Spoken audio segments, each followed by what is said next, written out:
nagkakagulo ang Amerika.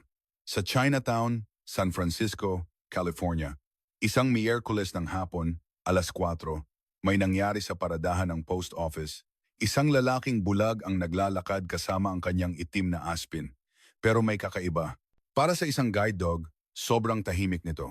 Nagbubulungan ang mga tao, kwalipikado ba talaga yang guide dog na yan? At sa sandaling iyon, mula sa kabilang dulo ng paradahan, may narinig na tunog ng naputol na kadena. Isang cane corso na may bigat na 40 kilo ang sumugod. Nagsigawan ang mga tao at nagsitakbuhan. Ngunit ang lalaking bulag ay walang kamalay-malay. At sa iglap na iyon, kumilos ang itim na Aspin. Nakunan ng CCTV ng paradahan ang lahat. Sa loob ng isang araw, umabot sa 10 milyong views ang video. Nagtatanong ang buong mundo, ano ba talaga ang nangyari? Ngayon, ikukuwento ko sa inyo ang nangyari ng araw na iyon. Simulan na natin. Araw natin, simulan na araw natin. Bago magsimula, huwag kalimutang mag-subscribe, i-like at i-on ang notification bell. Magandang araw sa lahat, ako si David Reyes. Isa akong reporter para sa isang lokal na pahayagan ng komunidad ng mga Pilipino dito sa San Francisco. Hindi ako yung tipo ng reporter na naghahabol ng malalaking balita. Ang mga sinusulat ko ay mga lokal na kaganapan, isang bagong bukas na karinderya, mga volunteer activities ng isang retiradong guro, mga kwento mula sa community farmers market, mga kwentong nagbibigay init sa puso. Bagamat simple, gusto ko ang trabaho ko. Dahil kahit sa ordinaryong buhay ng mga tao mayroong kwento, araw na iyon, isang ordinaryong Miyerkules, bandang alas 4 ng hapon. Nasa post office ako, hindi para mag-interview, kundi para magpadala ng package sa nanay ko. Linggo-linggo, tuwing Miyerkules, nagpapadala ako ng mga bitamina at gamot sa nanay ko. Mag-isa siyang nakatira sa Maynila simula nang pumanaw si tatay, kaya ito ang paraan ko para kamustahin siya. Ipinark ko ang kotse ko sa paradahan. Pagbukas ko ng pinto at pagbaba, isang dilaw na taxi ang huminto sa tabi ko. Bumukas ang pinto sa likod at may bumaba. Isang lalaking tila nasa early 30s, asyano, matangkad at maayos ang suot na polo shirt. Ngunit may hawak siyang puting tungkod. Isa siyang bulag. At sa tabi niya, may isang aso. Isang itim na aso. Katamtaman ang laki, makintab ang itim na balahibo at nakatayo ang mga tainga. Isa siyang Aspin o asong Pinoy. Mahilig din ako sa aso kaya kilala ko ang lahi. Pero isang Aspin na guide dog? Ngayon lang ako nakakita. Bihira na nga ang Aspin dito sa Amerika, paano pa kaya kung guide dog? Hindi ko maiwasang mapatitig. Isinara ng lalaki ang pinto ng kotse at sinabi sa aso, "Anino, tara na." Malumanay ang kanyang boses. Ingles ang salita pero may halong puntong Pilipino. Tumayo ang aso sa kaliwa ng lalaki at dahan-dahan silang nagsimulang maglakad. Ang taxi ay nanatili sa pwesto, tila naghihintay. Sumunod din ako. Maluwag ang paradahan at sa hapon na iyon, maraming nakaparadang sasakyan at ilang tao ang nakikita. May mga lumalabas sa post office, may mga nagbubuhat ng gamit mula sa kanilang sasakyan. Ngunit may napansin akong kakaiba. Masyadong tahimik ang aso. Ang mga guide dog ay karaniwang nakikipag-ugnayan sa kanilang amo, minsan tumatahol o iwinawagayway ang buntot. Pero ang asong ito, walang kaimik-imik. Tahimik lang itong naglalakad. Ang amo rin niya ay hindi nagbibigay ng maraming utos. Isang beses lang niyang sinabi ang tara na at pagkatapos noon ay wala na. Ang aso ay walang imik na ginagabayan ang lalaki, nilalampasan ang mga nakaparadang sasakyan, iniiwasan ang mga tao na parabang sanay na ito sa lugar. Huminto ako sa paglalakad, namangha ako. Karaniwan, ang mga guide dog ay sumusunod sa utos ng kanilang amo. Pero ang asong ito, kahit walang utos, alam kung saan pupunta at kung paano. Pumasok ang lalaki at ang aso sa post office. Sumunod din ako. Malamig sa loob. May 3 counter pero isa lang ang bukas. Isang puting lalaki na tila nasa 60s ang edad ang empleyado. Nakasulat sa name tag niya, Tom. Nakita ni Tom ang lalaking bulag at ngumiti ng malaki. Jaime, Miyerkules na naman. Mainit ang kanyang boses. Parang nakakita ng isang matalik na kaibigan. Ngumiti rin ang lalaking bulag. Oo Tom, kamusta ka ngayon? Siyempre, mabuti. At si Anino, mabuti rin ba? Tumango ang lalaki. Laging mabuti si Anino. Tumayo ako sa tabi ng counter, nagkukunwaring nagsusulat sa isang package slip. Sa totoo lang, gusto kong pakinggan ang usapan nila. Instinct ng isang reporter, siguro. Pakiramdam ko, may kwento dito. Ginabayan ni Tom ang lalaki papunta sa counter. Tahimik na umupo si Anino sa paanan ng lalaki. Ni hindi man lang iwinagayway ang buntot, nakaupo lang, parang isang estatwa. Tumingin ako kay Anino. Lumingon ang aso at tumingin sa akin. Ang itim niyang mga mata ay direktang nakatitig sa akin. Agad akong umiwas ng tingin. Hindi ko alam kung bakit, pero naramdaman ko ang tindi ng titig niya. Natapos ang usapan ni na Tom at Jaime. Umalis ang lalaki mula sa counter. Tumayo si Anino, tahimik pa rin, sa tabi ng kanyang amo. Salamat, Tom. Walang anuman, Jaime. Magkita tayo sa susunod na linggo. Lumabas ng post office ang lalaki, ginagabayan ng aso. Bumukas ang pinto at lumabas sila. Mula sa bintana, pinanood ko sila, naghihintay pa rin ang dilaw na taxi. Binuksan ng lalaki ang pinto sa likod. Unang tumalon papasok si Anino at sumunod ang lalaki. Umalis ang taxi. Matagal akong nakatayo doon, pinapanood ito hanggang sa mawala ito sa kalsada. Kinausap ako ni Tom. Sir, magpapadala po kayo ng package? Nagulat ako at lumapit sa counter. Opo. Pasensya na. Nakangiting kinuha ni Tom ang package. Dahan-dahan akong nagtanong, madalas po ba dito yung Ginoo kanina? Tumango si Tom. Oo. Tuwing Miyerkules, 4:00 ng hapon. Laging on time. Laging taxi ang sinasakyan at iisang driver lang. Ang pangalan niya ay Jaime Santos. Galing siya sa Pilipinas, dito nakatira sa Chinatown. Tumingin ako sa labas. Wala na ang taxi. Kakaiba rin yung aso niya. Isa siyang Aspen, di ba? Tumango si Tom. Oo, ang pangalan niya ay Anino. Talagang espesyal na aso. Noong una, nagulat din ako. Isang Aspen na guide dog. Halos hindi ka makakakita niyan dito sa Amerika. Nang gabing iyon, pag-uwi ko, hindi maalis sa isip ko ang imahe na iyon. Ang itim na Aspen, ang tahimik na paglakad, ang tiwalang hindi nangangailangan ng utos. Mayroong espesyal doon. Binuksan ko ang laptop ko at hinanap ang Aspen Guide Dog. Halos walang lumabas na resulta. Ang sabi sa mga impormasyon, hindi raw akma ang mga Aspen na sanayin bilang guide dog. Mayroon silang independent na pag-uugali, hindi mahilig sumunod sa utos. Dati silang mga asong pangangaso sa mga kabundukan ng Pilipinas, kaya malakas ang kanilang pagiging independent at iisang amo lang ang sinusunod. Kung gayon, ano ang nakita ko kanina? Isang Aspen guide dog sa Amerika. Tumingin ako sa bintana. Sumisikat na ang buwan. Sa susunod na Miyerkules, nagpasya akong bumalik sa post office na yon. Sa pagkakataong ito, para sa isang interview, dumating ang susunod na Miyerkules. Sinadya akong dumating ng 3:05 ng hapon. Wala akong ipapadalang package ngayon. May dala lang akong isang basong kape at umupo sa isang bangko sa paradahan, naghihintay. Maganda ang panahon. Ang malamig na hangin na tipikal sa San Francisco ay umiihip. Ang mga dahon ng puno sa gilid ng daan ay sumasayaw sa hangin. Papasok at palabas ang mga tao sa post office, may mga nagpaparada ng sasakyan. 4:00 na. Tumingin ako sa relo ko. Eksaktong 4:00, isang pamilyar na dilaw na taxi ang pumasok. Iyon din ang taxi na nakita ko noong nakaraang linggo. Huminto ito sa paradahan, bumukas ang pinto. Bumaba si Jaime, pagkatapos binuksan niya ang pinto sa likod. Tumalon palabas ang itim na Aspen. Nagkunwari akong umiinom ng kape habang nagmamasid. Sinabi ni Jaime kay Anino, Anino, tara na. Katulad ng sinabi niya noong nakaraang linggo. Tumayo si Anino sa kanyang kaliwa at nagsimulang maglakad.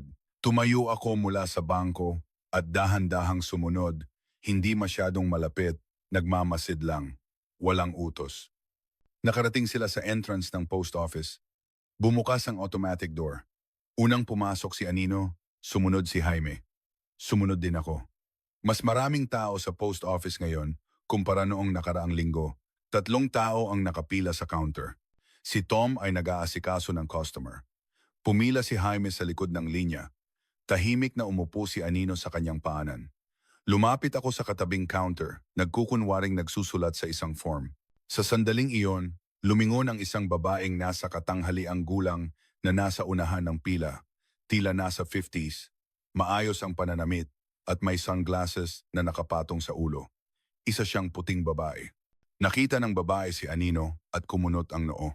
Hindi ko pinalampas ang ekspresyong iyon. Pabulong na sinabi ng babae sa katabi niya. Mahina ang boses pero narinig ko, guide dog ba talaga yan? Niwala man lang suot na vest. Tumingin ang katabi niya, isang lalaki na nasa katanghaliang gulang din. Oo nga, ngayon lang ako nakakita ng ganyang lahi na ginagawang guide dog. Hindi ba dapat Labrador o German Shepherd yan? Muling nagsalita ang babae. At saka, mukha siyang isang uri ng aso mula sa Timog Silangang Asya. Hindi ko alam na pwede palang maging guide dog ang mga yon. Naging mas malakas ang boses niya.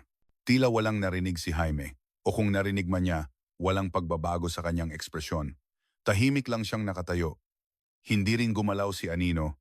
Sinabi ng babae kay Tom, "Excuse me, legal na guide dog ba yan?" Tumingala si Tom, itinigil ang pag-aasikaso sa customer, at tumingin sa babae. Opo ma'am, si Anino ay isang certified guide dog, pero wala siyang suot na vest, sabi ng babae. Nanigas ang ekspresyon ni Tom. Ang vest para sa guide dog ay hindi required ayon sa batas ma'am. Ayon sa Americans with Disabilities Act, hindi kailangang magsuot ng anumang identification ang mga guide dog. Tinaasan siya ng kilay ng babae. Nakakalito pa rin. At saka, ngayon lang ako nakakita ng ganyang lahi na ginagawang guide dog. Tumayo si Tom mula sa kanyang upuan. Ma'am, hindi mahalaga ang lahi. Ang mahalaga ay sinanay si Anino at sertipikado siya. Isa siyang aspin at isa siyang napakahusay na service dog. Natawa ng mapanlibak ang babae. Aspen? Ngayon ko lang narinig yan. At tingnan mo, masyado siyang tahimik. Hindi ba dapat mas masigla ang mga guide dog? Naging matigas ang tono ni Tom. Si Anino ay isang pambihirang guide dog. Personal ko siyang ginagarantiya. Naghibit balikat ang babae. Sige, kung yan ang sabi mo. Pero kung ako, pipiliin ko ang isang mas tradisyonal na lahi. Naging mabigat ang hangin. Ang ibang mga nakapila ay nagpakita ng hindi komportableng ekspresyon. May umubo. May kumuha ng cellphone. Nagsalita si Jaime. Okay lang Tom. Kalmado ang kanyang boses. Matatas ang kanyang Ingles, pero may punto. Hindi naiintindihan ng mga tao. Tahimik si Anino. Ganoon lang talaga siya. Tumingin ang babae kay Jaime. Oh, pasensya na. Wala akong masamang intensyon. Kakaiba lang kasi. Ngumiti si Jaime. Kakaiba, oo. Pero sa mabuting paraan, hindi na nagsalita ang babae. Lumingon na lang siya. Umusad ang pila. Tiningnan ko si Jaime. Walang emosyon sa kanyang mukha pero ang kamay niya ay marahang humahaplos sa ulo ni Anino. Dahan-dahan at malambing. Hindi pa rin gumagalaw si Anino pero bahagyang iwinagayway ang buntot isang beses lang. Natapos ang transaksyon ng babae. Kinuha niya ang kanyang package at umalis. Sumunod ang isa pang tao at pagkatapos ay si Jaime na. Sinalubong siya ni Tom. Jaime, pasensya na. Hindi lang talaga naiintindihan ng mga tao. Umiling si Jaime. Okay lang, Tom. Sanay na ako. Bumuntong hininga si Tom. Hindi mo dapat masanay sa ganyan. Pinakinggan ko ang usapan nila at nakaramdam ng kirot sa puso. Sanay na ako. Ang mga salitang iyon ay nangangahulugang madalas itong mangyari. Natapos ang transaksyon ni Jaime. Salamat, Tom. Hanggang sa susunod na linggo, lumabas siya ng post office, ginagabayan ng aso, bumukas ang automatic door. Nagatubili ako saglit at sumunod. Sa paradahan, papunta si Jaime sa taxi. Nilakasan ko ang loob ko. Excuse me, sir. Huminto si Jaime at lumingon sa direksyon ko. Lumapit ako. Hello, ako po si David Reyes. Isa po akong reporter. Nanahimik si Jaime sandali. Pagkatapos ay nagtanong, Reporter? Opo. Nagtatrabaho ako sa isang lokal na pahayagan ng mga Pilipino. Bahagyang nanigas ang ekspresyon ni Jaime. Magsusulat ka ng report? Umiling ako. Hindi pa po. Nagiging curious lang ako. Mukhang napaka-espesyal ni Anino. Ngumiti si Jaime. Talagang espesyal siya. Nagtanong ako, hindi po ba karaniwan ang Aspen bilang guide dog? lalo na dito sa Amerika. Tumango si Jaime. Hindi karaniwan. Nagtataka ang mga tao, katulad ng nakita mo kanina. Maingat akong nagtanong, bakit po siya ang pinili nyo? Nag-isip si Jaime sandali. Hindi ko siya pinili. Siya ang pumili sa akin. Gusto kong itanong kung ano ang ibig sabihin noon, pero naunahan ako ni Jaime. Pasensya na, pero kailangan ko nang umalis. Uuwi na kami. Sige po. Pasensya na rin. Ampay, AP yon. Binuksan ni Jaime ang pinto ng taxi. Tumalon papasok si Anino. Umalis ang sasakyan. Naiwan akong nakatayo, pinapanood ang pagkawala ng taxi at iniisip, siya ang pumili sa akin. Ano ang ibig sabihin noon? Bumalik ako sa post office. Nasa counter pa rin si Tom. Wala ng customer. Lumapit ako. Tom. Tumingin sa akin si Tom. Oh, ikaw ulit. May maitutulong ba ako? Inilabas ko ang business card ko. Isa po akong reporter. Gusto ko sanang malaman pa ang tungkol kina Jaime at Anino. Naging maingat ang ekspresyon ni Tom. Magsusulat ka ng report? Hindi pa po. Personal na interest lang. Talagang mukhang espesyal si Anino. Bumuntong hininga si Tom. Talagang espesyal siya. Sobrang espesyal. Gaano na po katagal niyo na silang kilala? Nag-isip si Tom. Mga 1 taon na siguro. Tuwing Miyerkules, eksaktong 4:00, laging nandito si Jaime. Hindi nahuhuli. Kahit 1 beses, bakit po tuwing Miyerkules? Ngumiti si Tom. Hindi ko alam. Pero sa tingin ko, routine ito. Mahalaga kay Jaime ang kanyang routine. Tumango ako. Sabi ni Tom. Si Anino, napakabuting aso, kahit anong sabihin ng iba. Nakita ko kung paano niya alagaan si Jaime. Madalas po bang mangyari ang tulad kanina? Tumango si Tom. Minsan, hindi naiintindihan ng mga tao. Masyadong tahimik si Anino. Akala nila ang isang guide dog ay dapat ewan ko, masigla. Pero iba si Anino. Saan po siya naiiba? Inaalagaan ni Anino si Jaime sa ibang paraan, sabi ni Tom. Isang araw, makikita mo kung gaano siya ka-espesyal. Iniwan ko ang business card ko sa counter. Kung papayag po si Jaime, pwede niyo po bang ibigay ang contact info ko sa kanya? Gusto ko po siyang makausap. Kinuha ni Tom ang card. Tatanungin ko siya, pero wala akong maipapangako. Salamat po. Lumabas ako ng post office, tinahak ang paradahan. Palubog na ang araw. Humahaba ang mga anino. Iniisip ko, sa susunod na Miyerkules, babalik ako dito. Lumipas ang 1 linggo. Nandito na naman ako sa post office. Ngayon, may dala akong notebook at ballpen, reporter mode. Nakaupo sa bangko, umiinom ng iced americano, naghihintay, 3:65 ng hapon. Pumasok ang dilaw na taxi sa paradahan. Tumingin ako sa relo. 5 minuto bago mag-4:00. Laging 5 minuto mas maaga si Jaime, huminto ang taxi. Bumaba si Jaime, binuksan ang pinto sa likod. Lumabas si Anino. Sinabi ni Jaime kay Anino, Anino, tara na. Tumayo si Anino sa kanyang kaliwa at nagsimulang maglakad. Tumayo ako mula sa bangko. At sa sandaling iyon may kakaibang nangyari. Biglang huminto si Anino. Sa gitna mismo ng paradahan. Huminto rin si Jaime. Anong problema? Tanong ni Jaime. Anino, bakit?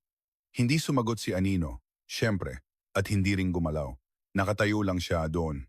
Anino, tara na, sabi ulit ni Jaime. Isang utos iyon, isang malinaw na utos. Pero hindi gumalaw si Anino. Kumunot ang noo ko. Isang guide dog na hindi sumusunod sa utos? Kakaiba ito. Ang isang sinanay na guide dog ay dapat sumunod, pero si Anino hindi gumagalaw. Napansin din ito ng mga tao sa paligid. Isang lalaking bumababa sa sasakyan ang tumingin. Isang babaeng lumalabas sa post office ang huminto rin. Bakit nakatayo lang yung aso doon? May bumulong. Mukhang naguguluhan si Jaime. Anino, halika na! Naging mas matigas ang boses niya ngayon. Pero hindi pa rin gumalaw si Anino. Sa halip, hinarangan niya si Jaime. Nabanat ang tali. Bumuntong hininga si Jaime. Siguradong masakit ang mga titig ng mga tao. Nararamdaman ko rin, may problema sa asong yan. Ni hindi sumusunod sa utos, rinig kong bulungan. Tumayo ako mula sa bangko at lumapit. Sa sandaling iyon, kumilos si Anino, pero hindi pa sulong. Sa halip, pakanan, hinihila si Jaime. Anino, Anino. Inikutan ni Anino ang isang lugar, lumihis ng mga 2 metro mula sa orihinal nilang daan at saka muling naglakad pasulong patungo sa post office. Lumapit ako sa lugar kung saan huminto si Anino kanina. Tumingin ako sa sahig. May mga bubog, maliliit na piraso, kumikinang sa ilalim ng araw. Tila may nakabasag ng bote ng beer at hindi nilinis. Napigil ko ang aking hininga. Nakita ni Anino ang mga bubog, kaya siya huminto, para protektahan si Jaime. Hindi ito nakikita ni Jaime siyempre, pero nakita ni Anino, kaya hindi siya sumunod sa utos para protektahan ang kanyang amo. Lumuhod ako sa lugar na iyon at dinampot ang isang piraso ng bubog. Muntik na akong masugatan, matulis ito. Paano kung naapakan ito ni Jaime o ni Anino? Tumingala ako. Nasa entrance na ng post office sina Jaime at Anino. Bumukas ang automatic door. Pumasok sila. Sumunod ako. May ilang tao sa loob ng post office. 2 tao ang nakapila. Pumila si Jaime sa likod. Umupo si Anino sa kanyang paanan. Pinanood ko sila mula sa gilid. Nakita ni Tom si Jaime. Jaime, medyo huli ka ngayon. Ngumiti si Jaime. Lumihis ng daan si Anino. Natawa si Tom. Minsan, ganyan talaga si Anino. Laging may dahilan. Tumango si Jaime. Lagi siyang may dahilan. Nakinig ako sa usapan nila at naantig ang puso ko. Turn na ni Jaime. Lumapit siya sa counter. Pagkatapos ng ilang minuto, natapos na. Salamat, Tom. Hanggang sa susunod na linggo, lumabas si Jaime ng post office. Sumunod ako. Sa paradahan, naglakad si Jaime papunta sa bangko para maghintay ng taxi. Lumapit ako. Excuse me, Jaime. Huminto si Jaime at lumingon. Oh, David. Naalala niya ang boses ko. Opo, ako po. Nandito po ulit kayo sa post office. Naging tapat ako. Sa totoo lang, nandito po ako para makita kayo. Nanahimik si Jaime sandali. Pagkatapos ay nagtanong, bakit? Inilabas ko mula sa bulsa ko ang piraso ng bubog. Nakabalot sa tissue, ito po. Sa paradahan. Sa lugar mismo kung saan huminto si Anino. Nanigas ang ekspresyon ni Jaime. Bubog, matutulis na piraso. Pinigilan ka ni Anino na maapakan yon. Kinagat ni Jaime ang kanyang labi. Ipinagpatuloy ko. Nagbubulungan ang mga tao, sinasabing hindi sumusunod sa utos si Anino. Pero mali sila. Nakita ni Anino ang hindi mo nakikita. Yumuko si Jaime, inabot ng kamay niya ang ulo ni Anino at marahang hinaplos. Salamat, Anino. Hindi sumagot si Anino, pero dinilaan niya ang kamay ni Jaime 1 beses. Madalas po bang mangyari ang ganito?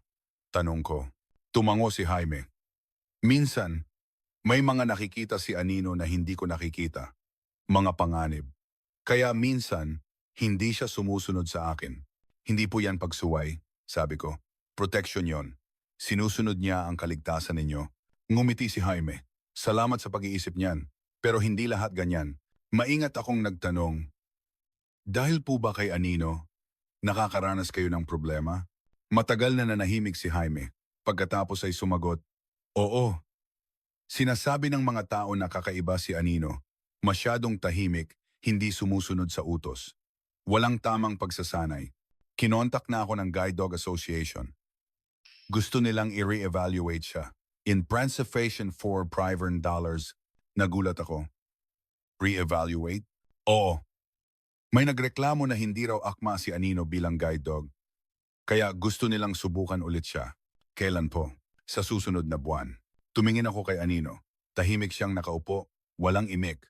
Kung hindi siya makapasa sa re-evaluation, kailangan kong ibalik si Anino, sabi ni Jaime, at papalitan siya ng ibang guide dog. Hindi pwedeng ganoon. Perpekto siyang guide dog. Nakita niyo po ngayon, mapait na ngumiti si Jaime. Alam ko. Pero hindi naiintindihan ng mga tao. Nagdesisyon ako. Magsusulat ako ng report. Ano? Tungkol kay Anino. Kailangang malaman ng mga tao kung gaano siya ka-espesyal.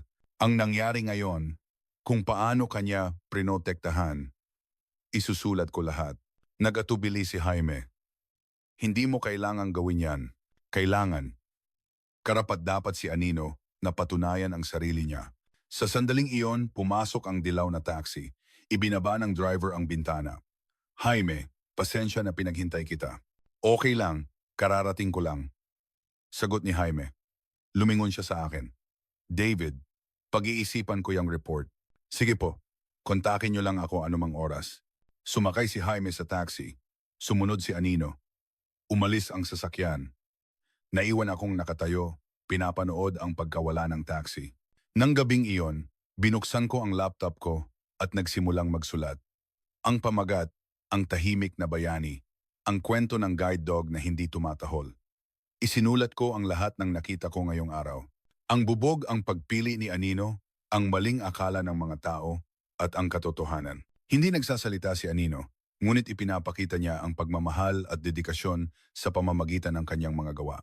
Isinave ko ang artikulo. Hindi ko pa ito ipapublish. Kailangan ko ng pahintulot ni Jaime. Ngunit alam kong ang kwentong ito ay dapat malaman ng mundo. Makalipas ang 3 araw, tumunog ang telepono ko. Isang hindi kilalang numero. Sinagot ko. David? Si Jaime. To. David. Napatayo ako sa gulat.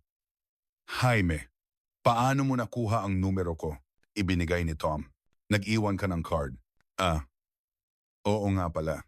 Nanahimik si Jaime sandali. Sa tingin ko, pwede mo nang isulat yung report. Ngumiti ako. Talaga po? Oo. Pero may isang kondisyon. Ano po yon? Gusto kong magkita tayo at pag-usapan si Anino. Gusto kong lubusan mo siyang makilala bago ka magsulat. Siyempre po. Kailan? Bukas pwede ka. 3:00 ng hapon. Pumunta ka sa bahay ko. Ibibigay ko sa iyo ang address. Kinabukasan, pumunta ako sa bahay ni Jaime. Inilagay ko ang address sa navigation. Isang tahimik na residential area sa Chinatown. Mga 10 minuto ang biyahe.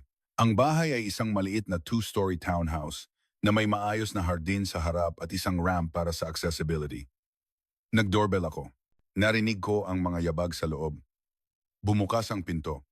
Si Jaime, nasa paanan niya si Anino. David? Opo. Ako po. Tuloy ka. Pumasok ako sa loob. Maayos ang sala.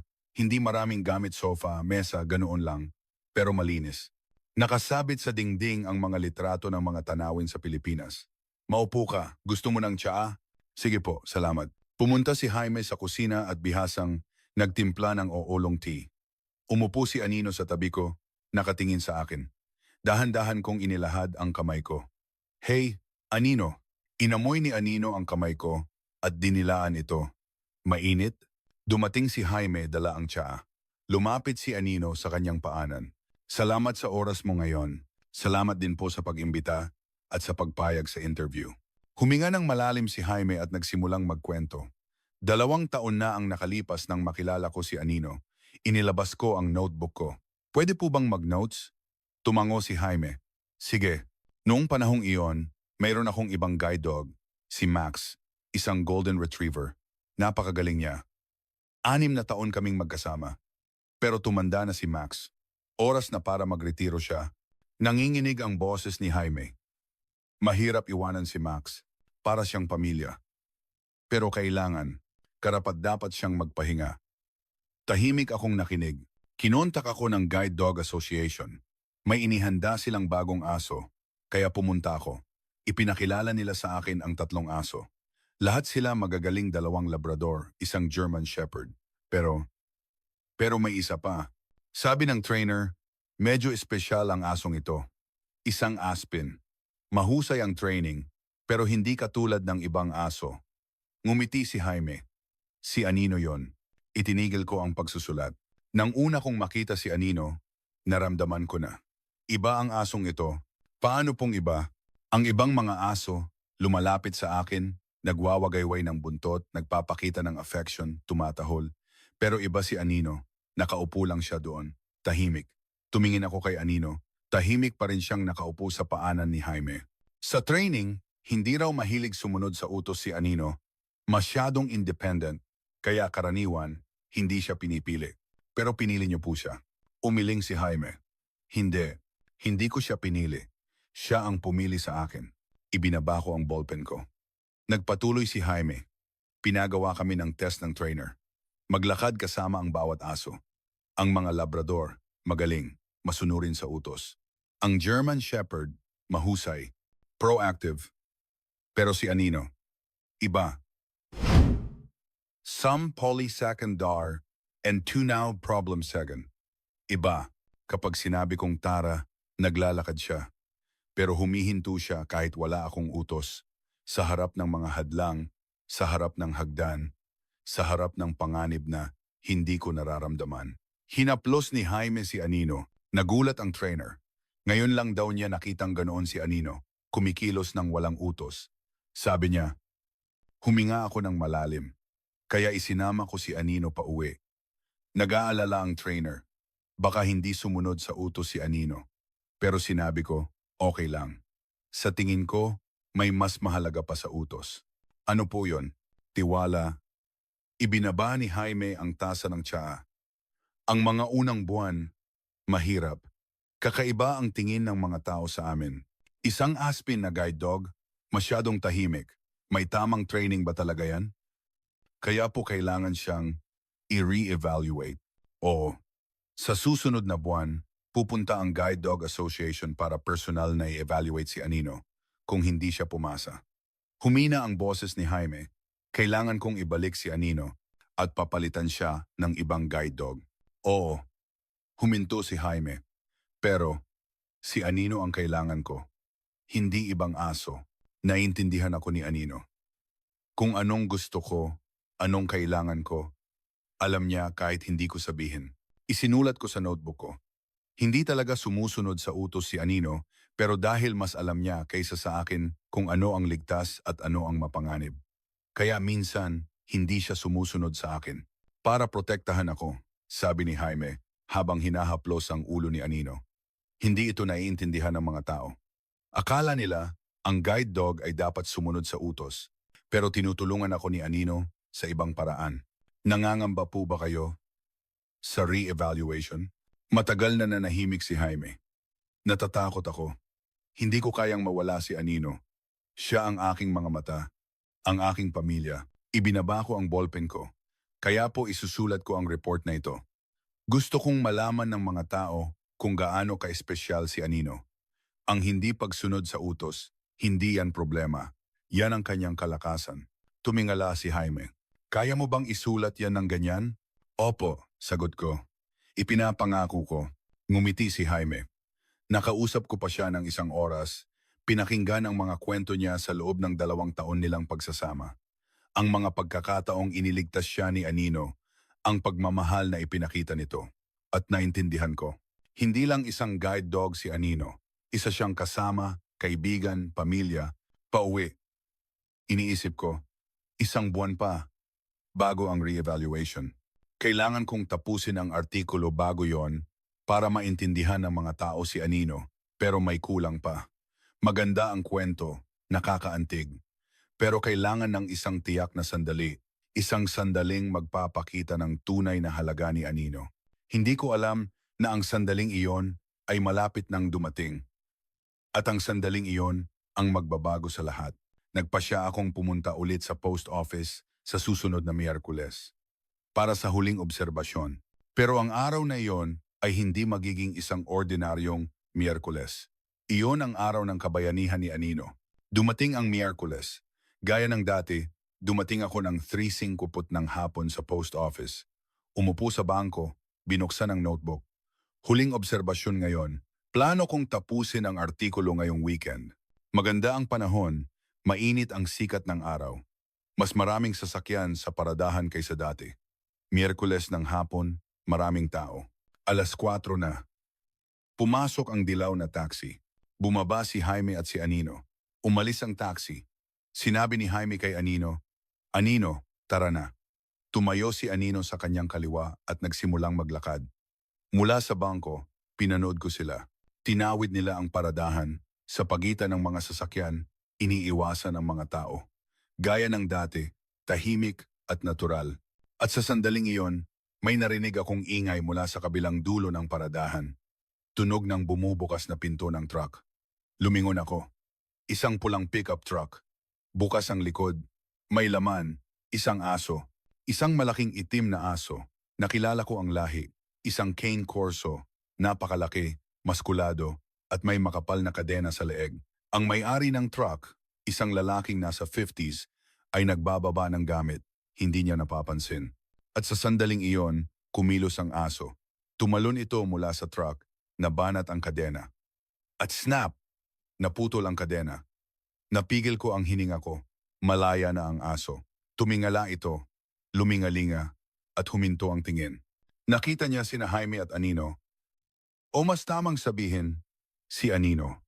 Naging matalim ang tingin ng Cane Corso. Tumayo ang mga tainga, nanigas ang katawan. Tumayo ako. Sa wakas, napansin ng may-ari ng truck. Wala na ang aso niya. Lumingon siya at sumigaw. Brutus, hindi. Pero huli na. Tumakbo si Brutus patawid ng paradahan. Ang bilis. Ang 40 po kilong katawan ay mabilis na gumagalaw. Iisa lang ang target. Si Anino. Sumigaw ako. Ingat. Lumingon ang mga tao sa paligid at nagsigawan. Isang babaeng bumababa sa sasakyan ang sumigaw ng watch out. Isang lalaking nakatayo sa entrance ng post office ang tumakbo palapit. Pero masyadong malayo. Patuloy sa pagtakbo si Brutus. 20 metro, 15 metro, 10 metro. Hindi niya naririnig ang sigawan dahil sa ingay ng mga makina at busina. May bumusina, pero hindi alam ni Jaime na para sa kanya iyon. Tumakbo ako, pero masyado rin akong malayo. Nahaharangan ng mga sasakyan, mga 15 metro. Palapit ng palapit si Brutus. 5 metro at 3 metro. Sumigaw ako, Jaime, pero nalunod ang boses ko sa ingay. At sa iglap na iyon, huminto si Anino. Lumingon siya. Nakita niya, tila bumagal ang oras. Walang pag-aalinlangan si Anino. Kahit 0.1 segundo, hinila niya ang tali. At snap, naputol ito.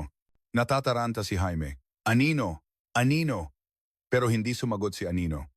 Lumingon siya at pumwesto sa pagitan ni Jaime at ni Brutus. Dumating si Brutus. Wala pang 1 metro ang layo. Naglabas ng pangil si Brutus. Umungol! Isang malalim at nagbabantang tunog. Hindi tumahol si Anino. Kahit isang beses. Nakatayo lang siya doon, sa harap ni Jaime. Gamit ang mas maliit niyang katawan. Sumugod si Brutus.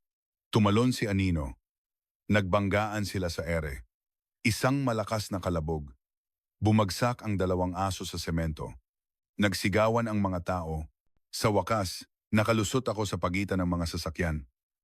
Tumakbo ako ng buong lakas. Sa prosesta gas, tumayo ulit si Brutus. Tumayo rin si Anino, nanginginig ang mga binti. Sumugod ulit si Brutus.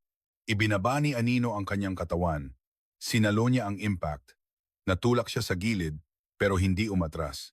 Nanatili siyang bantay sa pagitan ni Jaime at ni Brutus. Lumuhod si Jaime, kinakapa ang paligid, hinahanap si Anino, sumisigaw, Anino! Anino! Pero hindi lumapit si Anino, hindi gumalaw. Tumakbo palapit ang may-ari ng truck, hinihingal. Brutus! Brutus! Stop!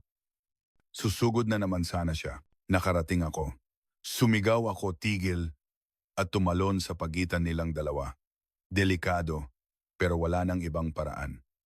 Ibinuka ko ang aking mga braso, hinarangan si Brutus. Huminto si Brutus, tumingin sa akin. Pero hindi sumugod. Dumating ang may-ari. Hinawakan niya ang kwelyo ni Brutus. Mahigpit. Pumalag si Brutus. Pero mas malakas ang may-ari. Kinaladkad niya ito pabalik sa truck. Tumahimik ang paradahan. Lumingon ako. Kinakapa ni Jaime ang sahig. Anino? Nasaan ka? Dinilaan ni Anino ang kanyang kamay. Niyakap ni Jaime si Anino, nanginginig ang mga kamay. Okay ka lang? May sugat ka ba? Hindi sumagot si Anino. Iwinagayway lang niya ng bahagya ang buntot. Mahina. Lumapit ako at lumuhod. Tiningnan ko si Anino. May dugo sa pagitan ng kanyang mga tainga. May sugat din sa tagiliran. Jaime, may sugat si Anino. Kailangan natin siyang dalhin sa vet. Namutla ang mukha ni Jaime. Malubha ba? Hindi naman. Pero kailangan gamutin. Nagkumpulan ang mga tao sa paligid. May nagsabi, nakita niyo ba yon? Prinotektahan ng aso ang amo niya. Sumagot ang isa. Nakunan ko ng video. Lahat. Tumingala ako. 3, 4 na tao ang nakataas ang cellphone, kumukuha ng video, Tumakbo palabas si Tom, ang empleyado ng post office. Jaime, okay ka lang? Tumango si Jaime. Okay lang ako. Pero si Anino, nakita ni Tom si Anino, nanigas ang kanyang ekspresyon. Ihahatid ko kayo sa vet. Halika. Wala na ang taxi, hindi pwedeng hintayin. Inalalayan ni Tom si Jaime. Binuhat ko si Anino, dahan-dahan. Hindi pumalag si Anino. Nakahiga lang sa mga braso ko. Naglakad kami papunta sa sasakyan ni Tom. Inilagay ko si Anino sa likod. Umupo si Jaime sa tabi niya. Hindi inaalis ang kamay sa paghaplos kay Anino. Sumakay din ako. Mabilis magmaneho si Tom. Tahimik sa loob ng sasakyan. Paulit-ulit na sinasabi ni Jaime, "Salamat, Anino, salamat."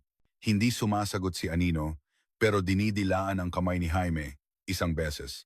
Tumingin ako sa bintana. Papalayo ng papalayo ang paradahan. At naisip ko, ang nakita ko ngayon, hinding-hindi ko makakalimutan. Ang pagpili ni Anino, ang tahimik na katapangan. At naintindihan ko. Ngayon, pwede ko nang isulat ang artikulo. Ang kwentong dapat makita ng mga tao. 10 minuto lang, nasa vet clinic na kami. Ipinark ni Tom ang sasakyan sa harap ng emergency entrance. Binuhat ko si Anino. Sumunod si Jaime. Inaalalayan ni Tom. Bumukas ang pinto. Nanlaki ang mga mata ng receptionist. Isang guide dog ang sugatan. Agad siyang tumakbo sa loob. Maya-maya, lumabas ang isang babaeng veterinaryo. Nasa 40s. Pumasok kayo sa examination room. Dahan-dahan kong inilapag si Anino sa mesa. Damaing siyang umungol. Ito ang unang beses na naglabas siya ng tunog. Gustong lumapit ni Jaime pero pinakiusapan siya ng vet na lumayo muna. Kailangan daw muna suriin. Nanginginig ang kamay ni Jaime. Sinuri ng vet si Anino. May sugat sa tainga, hindi malalim pero dumudugo.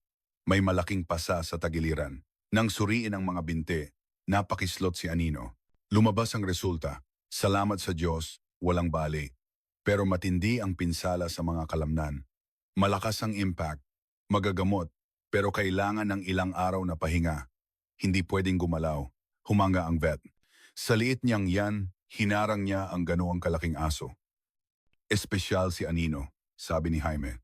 Sinimulan ang paggamot. Nilinis ang mga sugat, binendahan, tinurukan din ang painkiller. Tahimik lang si Anino, ni hindi umimik. Pagkatapos ng 30 minuto, tapos na. Sabi ng vet, okay na siya ngayon, pero kailangan ng 1 linggong pahinga. Hindi pwedeng pilitin. Ang trabaho bilang guide dog, hindi muna pwede, kahit 2 linggo. Dumilim ang ekspresyon ni Jaime. Habang nagpapagaling si Anino, tutulong ako, sabi ko. Pag-alis sa ospital, inihatid ni Tom si Jaime pauwi. Nakahiga si Anino sa likod. Katabi ko siya. Sa sasakyan, nagtanong si Jaime. Talaga bang delikado kanina?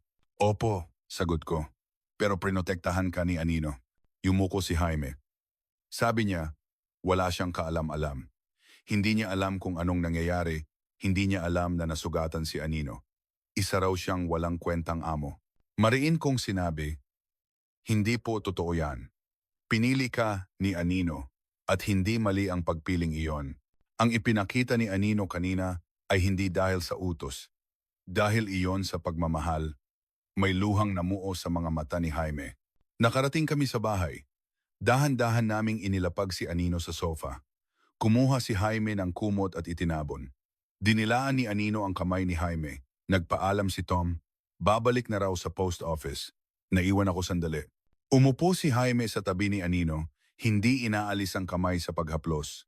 Tinanong ko kung okay lang siya. Hindi, sabi niya. Natatakot ako. Natatakot akong mawala si Anino. Naiintindihan ko ang pakiramdam na iyon. Ang re-evaluation ay sa susunod na buwan. Nasugatan si Anino ngayon, 2 linggong hindi makakatrabaho. Hindi ko alam kung anong iisipin ng association. Isusulat ko ang artikulo, sabi ko. Isusulat ko lahat ng nakita ko ngayon.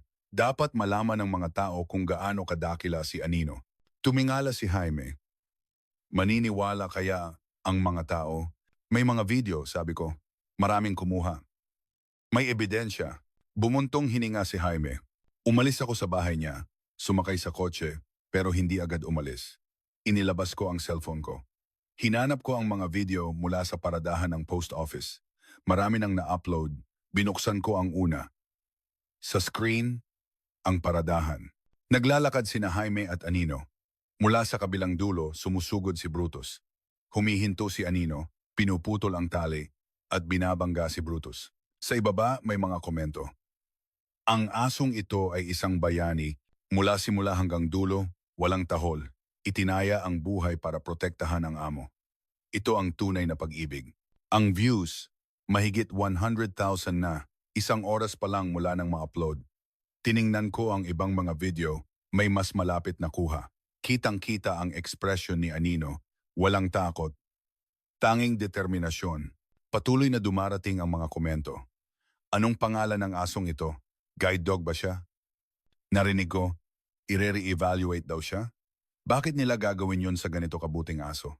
Ibinaba ko ang cellphone. Alam na ng mundo ang tungkol kay Anino, pero hindi pa nila alam ang buong kwento. Kung gaano ka-espesyal si Anino, kung bakit siya tahimik, kung ano ang relasyon nila ni Jaime. Pinaandar ko ang makina. Oras ng umuwi, oras ng isulat ang artikulo para i-record ang lahat ng nakita ko ngayon. Ang katahimikan ni Anino, ang pagpili ni Anino, ang katapangan ni Anino, at ang espesyal na ugnayan ni na Jaime at Anino. Habang nagmamaneho, naisip ko, ang artikulong ito ay hindi lang tungkol sa isang bayaning aso. Ito ay isang kwento tungkol sa tiwala, tungkol sa pag-ibig, at tungkol sa paglaban sa prejudice. Isang aspin, isang lahing halos hindi nakikita sa Amerika, na naging isang guide dog at nagligtas sa kanyang amo. Pagdating sa bahay, binuksan ko ang laptop. Nagsimulang magsulat ang pamagat. Ang tahimik na bayani, ang kwento ng aspin na guide dog na hindi tumatahol. Lumipad ang mga daliri ko sa keyboard, hindi mapigilan. Napakaraming gustong isulat. Mula sa unang beses kong makita si Anino, ang tahimik na lakad, ang tiwalang hindi kailangan ng utos, ang insidente ng bubog, at ang nangyari ngayon. Lahat isinulat ko. Isinulat ko rin kung bakit espesyal ang mga Aspin Independent, tapat sa iisang amo, lahi ng mga katutubong aso sa Pilipinas, kaya mas nauuna ang pagpapasya kaysa sa utos. Hindi ito kahinaan, kundi kalakasan. 5 pahina bago matapos. Mahigit 8,000 salita. 3 beses na mas mahaba kaysa sa karaniwang artikulo ko. Pero hindi pwedeng bawasan. Bawat pangungusap ay mahalaga. Binasa ko ulit, tumulo ang luha ko. Nag-email ako sa editor-in-chief. Kahit alauna na ng madaling araw, hindi mahalaga. In-attach ko ang artikulo, nakiusap na basahin niya bukas ng umaga para sa front page. Nag-send ng email. Humiga, pero hindi makatulog. Iniisip ko si Anino, natutulog na kaya siya? Masakit pa kaya? Iniisip ko rin si Jaime, siguradong nag-aalala sa re-evaluation ni Anino.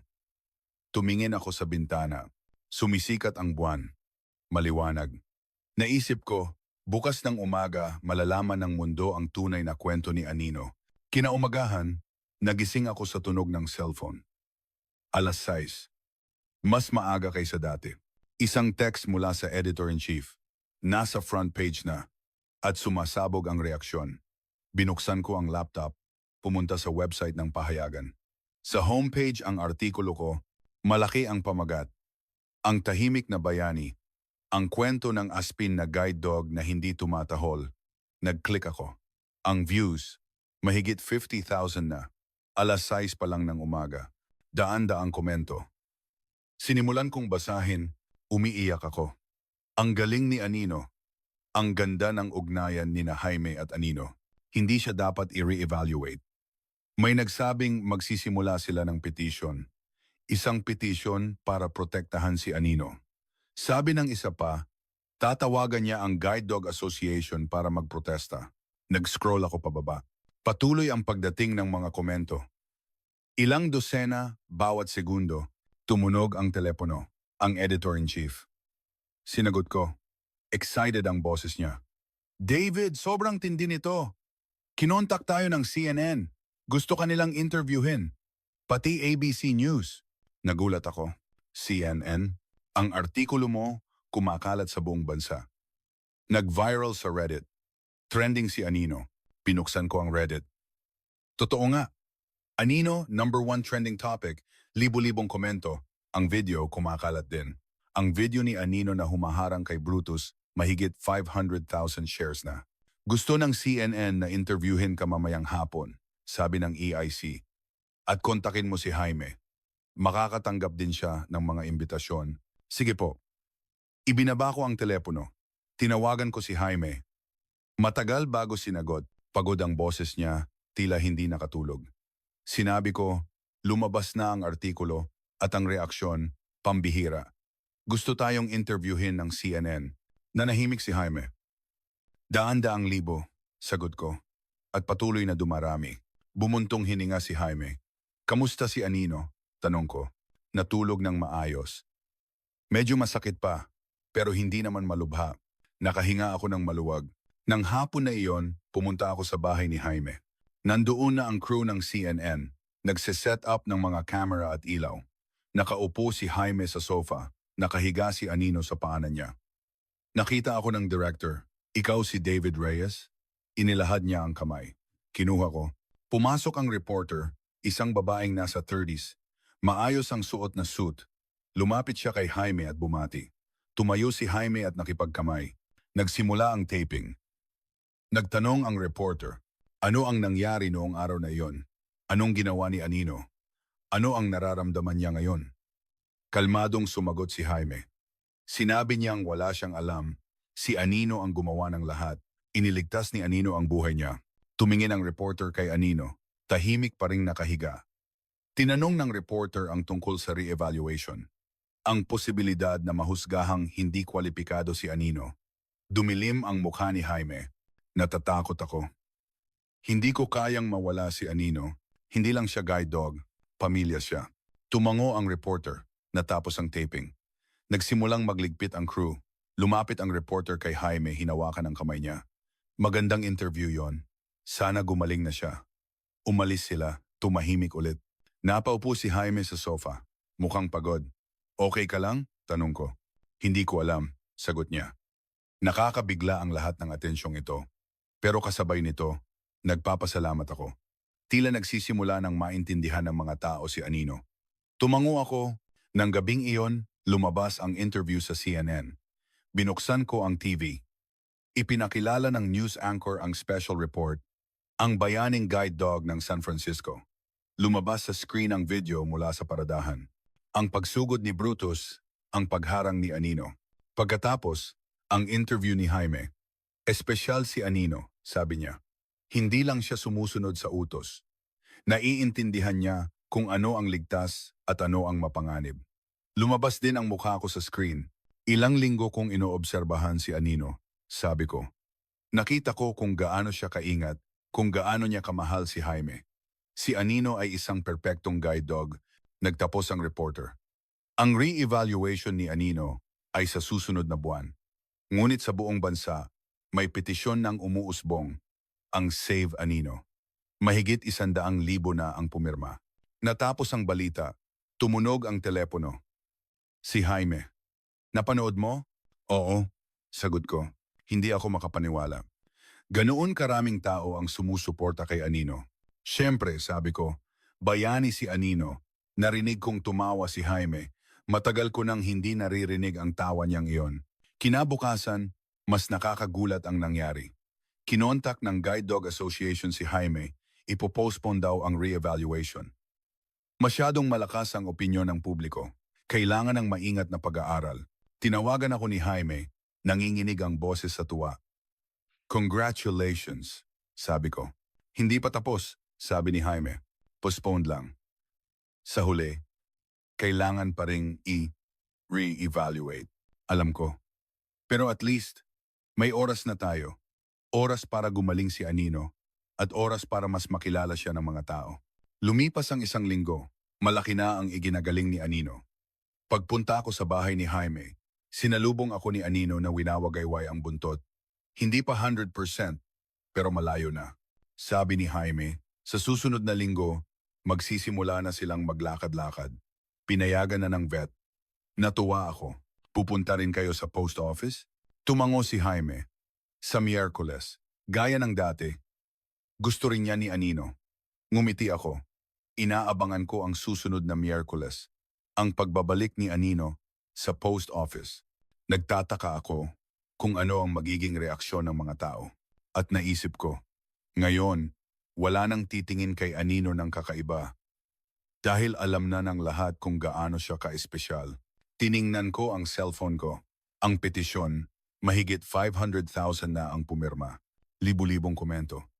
Si Anino ay isang bayani. Kailangan nating protektahan si Anino. Si Anino ang perpektong guide dog. Ang galing ng mga aspin. Kailangan natin ng mas maraming aspin na guide dog. Tumaas ang interes sa mga aspin. Habang binabasa ang mga komento, naisip ko, nagbago ang mundo dahil kay Anino. Nagsimulang tumingin ang mga tao sa mga guide dog sa ibang paraan. Naintindihan na ang pagsunod sa utos ay hindi lang ang tanging kakayahan. Ang pagmamahal at pagpapasya ay kakayahan din. At ang mga independent na lahi tulad ng aspin ay pwedeng maging mahusay na guide dog. Nang gabing iyon, binuksan ko ang laptop. Nagsimulang magsulat ng follow-up. Ang pamagat, ang itinuro ni Anino sa mundo. Hindi nagsasalita si Anino, sinulat ko. Pero ipinakita niya kung ano ang tunay na pag-ibig. Ano ang tunay na dedikasyon. Ano ang tunay na katapangan. At isinulat ko, tahimik si Anino. Pero ang katahimikan na iyon ang nagpaantig sa mundo. Tinapos ko ang artikulo. Tumingin sa bintana. Ang mga bituin maliwanag na kumikinang. Naisip ko, sa susunod na Miyerkules, pupunta ulit ako sa post office para makita sina Anino at Jaime. Para masigurong okay na talaga si Anino. Dumating ang Miyerkules. Dumating ako ng 3:50 ng hapon, umupo sa bangko, gaya ng dati. Pero iba ngayon, mas maraming tao sa paradahan. Naghihintay din sila kay Anino. Nagbubulungan. Darating kaya siya ngayon? Makikita kaya natin siya? Sa internet ko lang siya nakita. Tumingin ako sa relo. 4:00 na. Pumasok ang dilaw na taxi. Tumahimik ang paradahan. Lahat nakatingin sa taxi. Huminto ito. Bumukas ang pinto. Bumaba si Jaime. At tumalon palabas si Anino. Napigil ang hininga ng mga tao. Itim pa rin si Anino. Tahimik pa rin. May benda pa sa tainga. Pero matatag ang lakad. Anino, tara na. Sabi ni Jaime. Tumayo si Anino sa kanyang kaliwa at nagsimulang maglakad.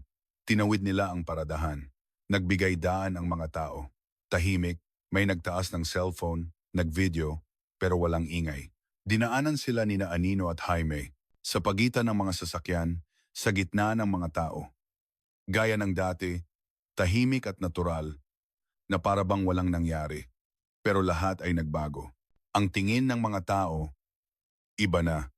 Hindi nakakaiba, kundi tingin ng respeto, ng paghanga.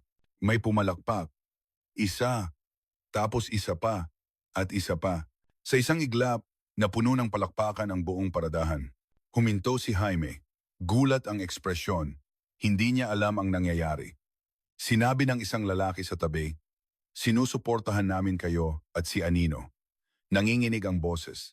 May luhang namuo sa mga mata ni Jaime. Yumuko siya. Salamat. Salamat sa inyong lahat. Mahina ang boses, pero puno ng pasasalamat. Tahimik pa rin si Anino, pero dahan-dahang iwinagayway ang buntot. Nagpatuloy ang palakpakan. Nagsimula ulit maglakad sina Jaime at Anino. Papunta sa post office. Bumukas ang automatic door. Pumasok sila. Sumunod ako. Sa loob malamig. Nasa counter si Tom. Nakita niya si Jaime at ngumiti ng malaki. Jaime, Anino, nakabalik na kayo. Umalis si Tom sa counter, lumapit kay Jaime at nakipagkamay. Pagkatapos, lumuhod siya at hinaplos si Anino. Nagawa mo, Anino. Mabuting bata. Dinilaan ni Anino ang kamay ni Tom. Lumapit si Jaime sa counter, gaya ng dati. Natapos ang transaksyon hanggang sa susunod na linggo, Jaime. At Anino, sabi ni Tom. Tumango si Jaime. Oo.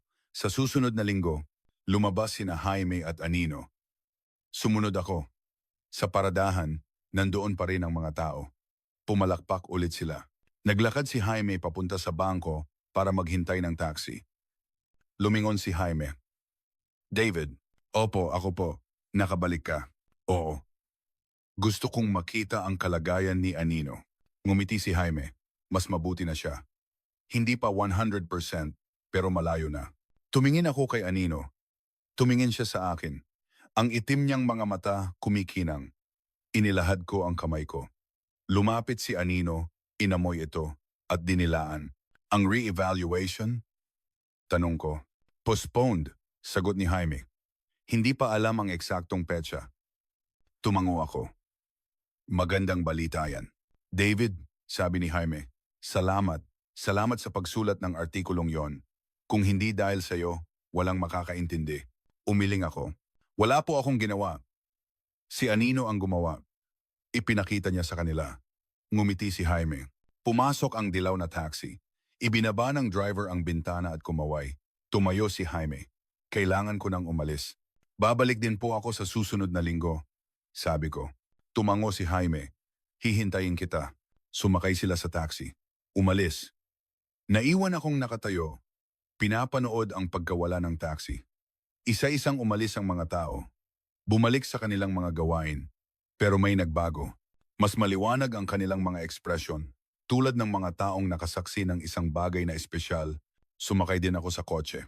Pinaandar ang makina, pero hindi agad umalis. Tiningnan ko ang cellphone ko. Patuloy na lumalabas ang mga balita tungkol kay Anino. Buong Amerika ang naguulat, maging sa ibang bansa. UK, France, Japan, Korea, at Pilipinas. Lalo na sa Pilipinas, mainit ang reaksyon. Ikinararangal ng Pilipinas. Ang Aspin, nagniningning sa Amerika, ganyang mga pamagat. Lahat pinag-uusapan si Anino. At ang mga Aspin. Binasa ko ang mga komento. Si Anino ay isang bayani. Binago ni Anino ang mundo. Dapat na nating tingnan ang mga guide dog sa ibang paraan. Kahanga-hanga pala ang mga Aspin. Ibinaba ko ang cellphone. Ang kwentong ito, hindi pa tapos. Nagsisimula pa lang. Si Anino ay magpapatuloy na kasama si Jaime tuwing Miyerkules, 4:00, pupunta sa post office. Tahimik, walang imik. Pero ngayon, alam na ng lahat kung gaano kalaki ang kahulugan ng katahimikang iyon, kung gaano kalaking pag-ibig ang nakapaloob doon. Pinaandar ko ang sasakyan pa uwi. Binuksan ko ang radyo, balita ang pinapatugtog. Ang bayaning Aspin na guide dog na si Anino, nagbalik ngayon sa post office ng San Francisco. Sinalubong siya ng palakpakan ng mga tao, sabi ng anchor. Ngumiti ako. Pagdating sa bahay, binuksan ko ang laptop. Nagsimulang magsulat ng huling artikulo. Pamagat, ang pagbabalik ni Anino. Ang katahimikan ay nagpapatuloy. Isinulat ko ang nakita ko ngayon. Ang palakpakan sa paradahan. Ang tingin ng mga tao, ang luha ni Jaime, ang tahimik na lakad ni Anino. Isinulat ko ang huling pangungusap. Tahimik pa rin si Anino. Pero ngayon, nakikinig ang mundo. Nakikinig sa katahimikan ni Anino. Nakikinig sa mensahe sa loob ng katahimikang iyon. Ang katapangan ay hindi nangangailangan ng ingay. Ang pag-ibig ay hindi nangangailangan ng salita. Ang dedikasyon ay hindi nangangailangan ng palakpak.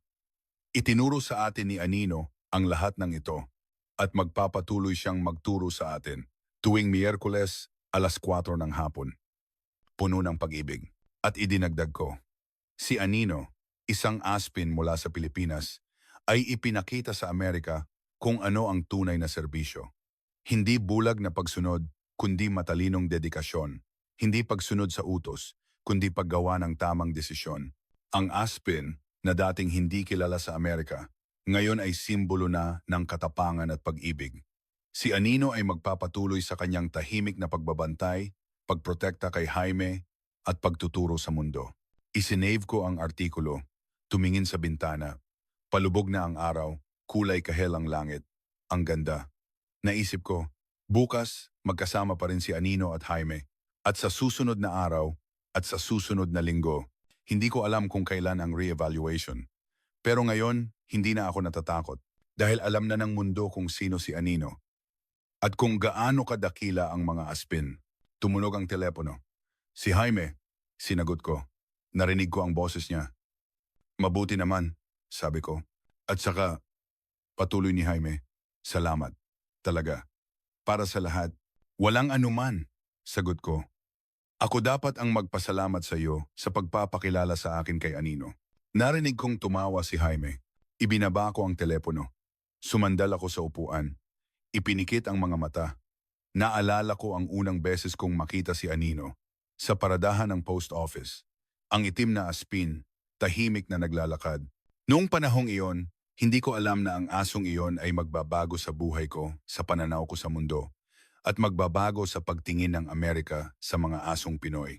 Hindi nagsalita si Anino, pero ipinakita niya na ang tunay na bayani hindi maingay. Ang tunay na pag-ibig hindi magarbo. Ang tunay na katapangan ay tahimik. At ang isang aspin, pwedeng maging pinakamahusay na guide dog sa buong mundo. Idinilat ko ang aking mga mata. Sa screen ng laptop, ang artikulo ko. Nakita ko ang huling pangungusap. Itinuro sa atin ni Anino ang lahat ng ito. Ngumiti ako. At naisip ko, sa susunod na Miyerkules, pupunta ulit ako sa post office. Uupo sa bangko, iinom ng kape, at maghihintay kay Anino. Dahil doon, tuwing Miyerkules, 4:00 ng hapon, may nangyayaring himala. Isang tahimik na himala. Walang nakakarinig, pero lahat nakakaramdam. Isang himalang nagngangalang Anino. Isang himalang nagngangalang Aspin. Kung naantig kayo sa kwentong ito, mangyaring mag-subscribe at i-like. Maraming salamat sa panonood ng aming video dito sa Pinoy Abroad TV. Naway magkaroon kayo ng isang masaya at mapagpalang araw. Salamat sa inyong panonood dito sa Pinoy Abroad TV. Ang inyong subscription, like, at suporta ang aming pinakamalaking motibasyon sa paggawa ng mga video. Sa hinaharap, patuloy kaming magsisikap na maghatid sa inyo ng mga makabuluhang kwento.